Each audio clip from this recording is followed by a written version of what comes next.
everyone. Welcome to another episode of Trident Talks. Today, I'm delighted to be joined by Adam Winter. Hi, Adam. How are you? Hey, good morning, Sean. Thanks for coming on. It's good to have you on board. Looking forward to speaking to you. Today, we're going to start about, discuss or talk about cybersecurity startups or startups in general, tech startups. I know that from your background and from conversations we've had that you've been heavily involved with a number of startups. So we won't go into too much detail around each individual one, but just startups in general and what's a good investment, what's a bad investment, how do you recognise those? But for everyone that doesn't know you, let's start by a brief introduction to who you are, what you do, and your background. Yeah, delighted and great to be talking to you, Sean. I started really came out of Manchester University in the mid-90s, ended up joining a British manufacturer of mainframes, ICL, and fortunately found myself in the position to join Cisco in 1997 when it was a startup, ironically. I mean, back then there were really only 30 people in Cisco, and obviously kind of in your 20s, you don't quite realize the opportunity you're sat on. But joined that company, and obviously kind of history, Cisco the idea was to change the way you play, live, work, and learn through John Chambers. And at the time, I have to explain to my kids there was no such thing as really the internet back then.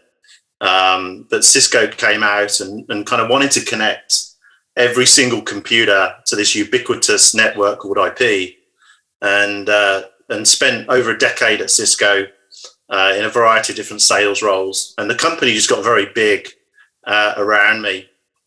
And but just had a wonderful experience of growing. I think when I left Cisco, just in the UK, when I joined, it was like 30 million in revenue, and it was like 1.7 billion by the end of it, which just was kind of unheard of. Yeah, crazy. Yeah, and I don't think people get that experience now of a decade in technology startups. The cycles are just moving so quickly. But realized about 10 years into it that I wasn't really a big company guy. When Cisco was a small company, it was just kind of crazy, and it just got big around me. And towards the end of it, was really kind of frustrated, I guess, with the level of growth, and it became quite a lethargic company in some respects. And decided at the end of Cisco to really kind of go back to being more of a startup guy. And so really over the last decade, have been kind of investing or working, or I've been first man on the ground for early stage tech companies. And certainly cyber's been a key part of that. And funnily enough, the cyber industry didn't really exist in the late 90s. It was only because we connected all of these computers together on an open IP network that the cybersecurity industry, or the security industry, was created. And it was really seen as a tax on IT. All of these kind of malwares and vulnerabilities got exposed to kind of criminals.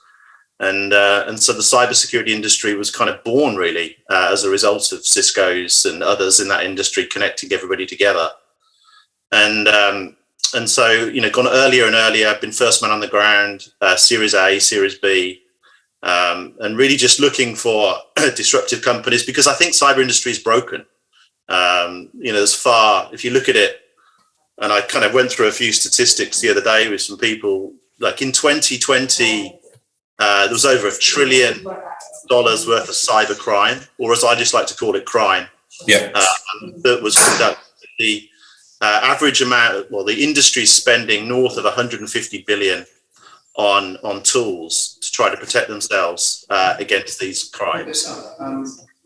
You've got, on average, that kind of industry's growing around 15%, both the crime and the amount of people's money that people are spending on cybersecurity.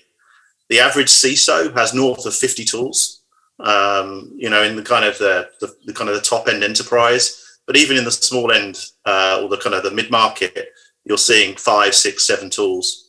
I think at RSA just before the pandemic, which I was at, there was over 1,000 vendors that had registered to kind of present.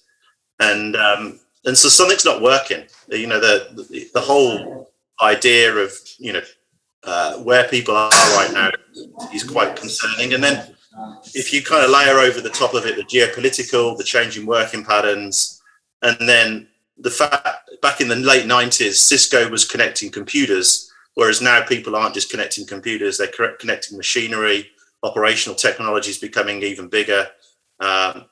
So we've got a real problem, and I'm really focused on trying to help solve those challenges for enterprises, because when I was growing up, I saw my dad grow his company, and crime is always present for companies. And there's some heartbreaking stories out there of people that nearly go out of business because of ransomware, systems outages, and so forth. And I guess I've got a sense of injustice around kind of these things. So that's kind of me. Yeah, absolutely. And you always think it's never going to happen to you, right? Until it does. At which case, especially in smaller businesses, it's too late.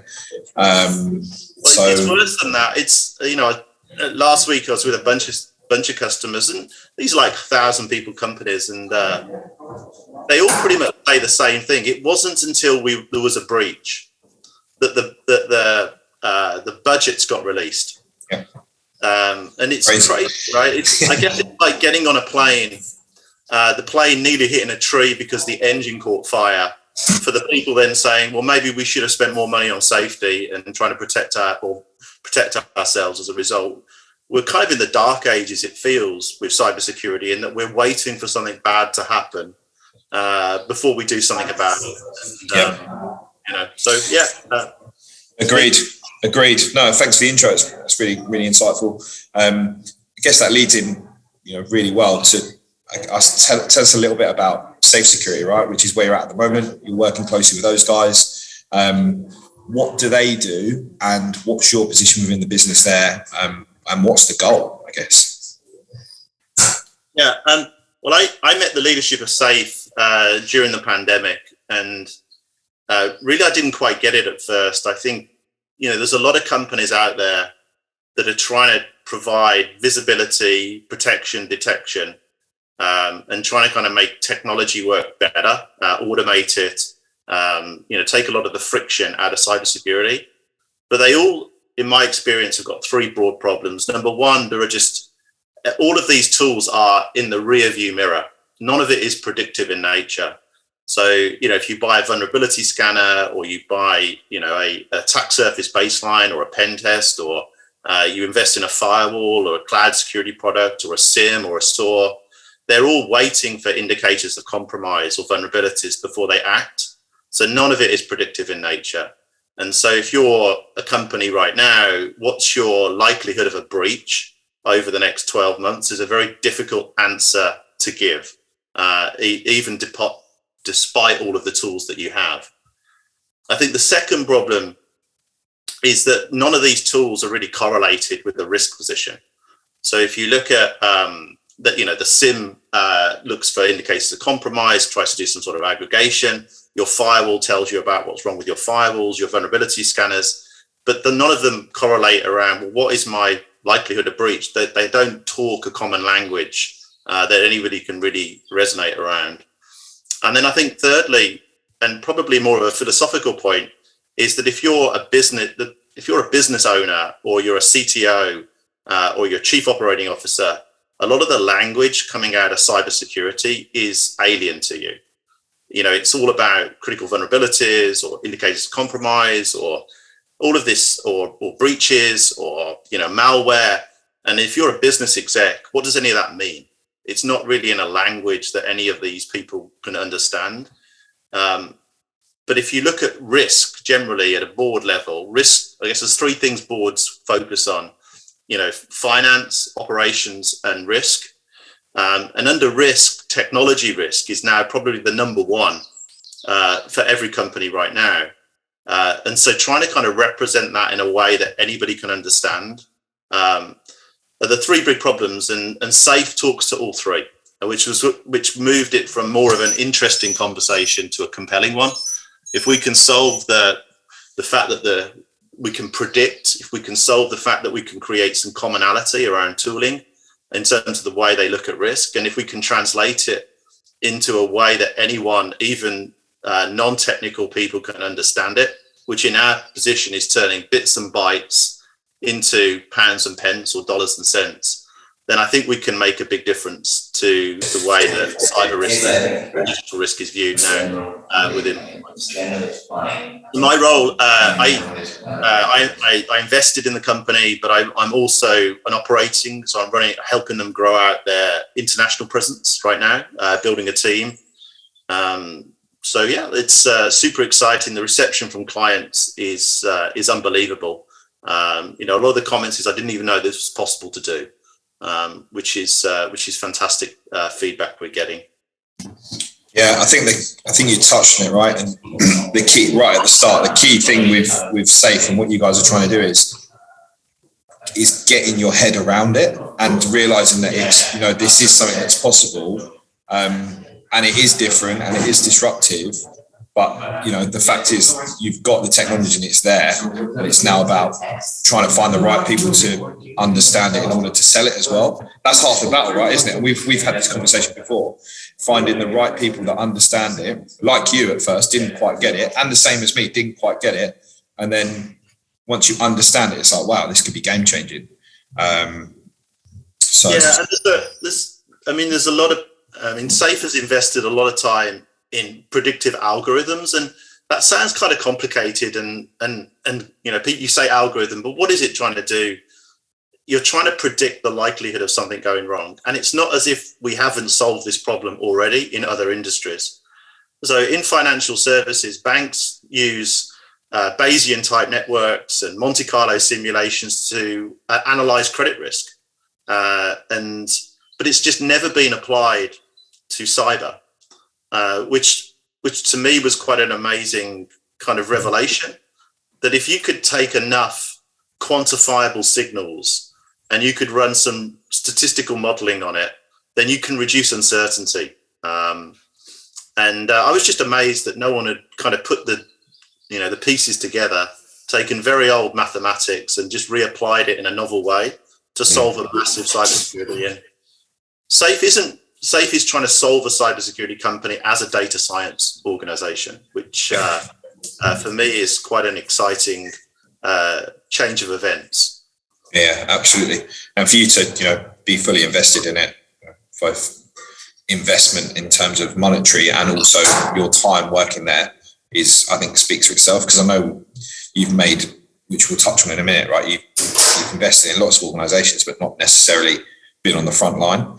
So there must be a strong belief in the product for you to do that as well. As I said at the start, maybe my sense of injustice a little bit on crime. Yeah. I'm kind of at a part where I really want to help solve this problem. I really want to be part of the journey to help move the asymmetric bet, because the challenge in cyber is you only have to be the attacker only has to be right once, whereas you have to be right every day. And so hence it's a very asymmetric bet. And how do you change that? So the advantage is with the defender rather than with the attacker. And so predictive based modeling is one answer to try to kind of reverse that asymmetric problem that we've lived with certainly since the late 90s, really. Yeah, agreed. So I guess on the whole startup topic, and just moving away from Safe slightly, is with regards to like your background and investing in startups, and what do you think makes a good, like, and there's not one answer or a wrong or right answer, but when you're looking at a business and they're a startup and you're thinking, should I invest, should I not? For you, what's the key factors in making that jump and investing in a startup, especially in cybersecurity with the market being so saturated? There's 4 killer questions me every time with startups, and maybe because it's my sales background that kind of leads it. There are lots of companies out there that are interesting, but how many are really compelling? And there's 4 killer questions, and I take no I guess kind of plaudits for this. This is kind of well known in things like force management, but what's the problem you're trying to solve? how are you solving it? Why are you different? And where's your proof? And being able to answer those 4 questions becomes crucial to any startup, because ultimately customers want to know quite quickly what's the problem you're trying to solve. They secondly then, once okay, you can agree on that. Well, how are you doing it? What's different? And then what's different about you? Clearly other approaches have been done. But I think the piece that most startups miss is, well, what's your proof? So when you went and met me, you told me you could solve this problem. I believed you. I took your guidance. We implemented it. And as a result, we got the business outcome that you were saying up front that you could deliver. And for me, that's always the way that I analyze startups, whether they can answer those 4 questions. And if they can, then they typically, because customers want you to win, typically. They're always open and interested in ways to advance their company and advance them personally. And if you can present a logical argument on those 4 points, I've never found the go-to-market a challenge. Interesting. What have you ever sort of?